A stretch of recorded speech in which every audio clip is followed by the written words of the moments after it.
Telugu Desam party వ్యవస్థాపకులు ఆయన 101వ ఈ జయంతిని పురస్కరించుకొని మరి ఇక్కడ అందరూ కుటుంబ సభ్యులైతేనేమి పార్టీ కార్యకర్తలు అందరూ కూడా ఆయనకి ఘన నివాళులు అర్పించడానికి ఎన్టీఆర్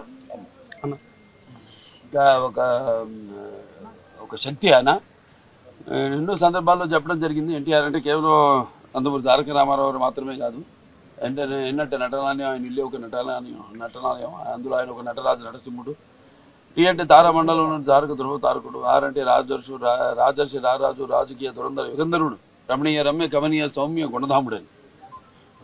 అలాగే ఆయన మొదటి నుంచి కూడా చూస్తే ఆయన ఈ జీవిత ప్రస్థానం ఒక మామూలు రైతు కుటుంబంలో పుట్టి, అలాగే ముందు అవకాశం వచ్చాడు కూడా కాదు అని ముందు చదువుకే ప్రాధాన్యత ఇచ్చి ఆయన చదువు పూర్తి చేసుకున్నాక మరి చలనచిత్ర ప్రవేశంలోకి అడుగుపెట్టడం జరిగింది.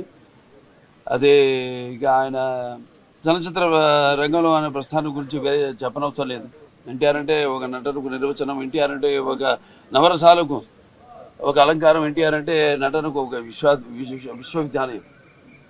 తర్వాత ఆయన ఈ రాజకీయ రంగ చలనచిత్ర పరిశ్రమలో మకుటలేని మహారాజుగా ఉన్నప్పుడే ఆయన ఈ చలనచిత్ర పరిశ్రమ నుంచి నిష్క్రమించి ఇటు రాజకీయ రంగ ప్రస్థానం చేయడం జరిగింది.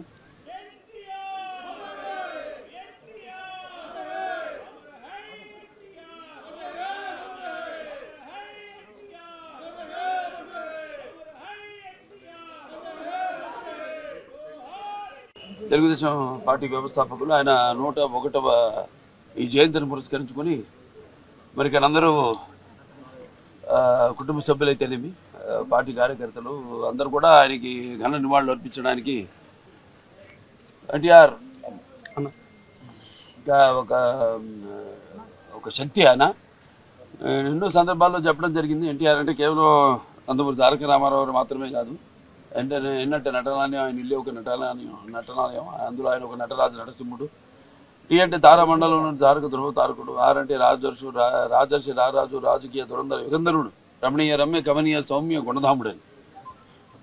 అలాగే ఆయన మొదటి నుంచి కూడా చూస్తే ఆయన ఈ జీవిత ప్రస్థానం ఒక మామూలు రైతు కుటుంబంలో పుట్టి, అలాగే ముందు అవకాశం వచ్చాడు కూడా కాదు అని ముందు చదువుకే ప్రాధాన్యత ఇచ్చి ఆయన చదువు పూర్తి చేసుకున్నాక మరి చలనచిత్ర ప్రవేశంలోకి అడుగుపెట్టడం జరిగింది.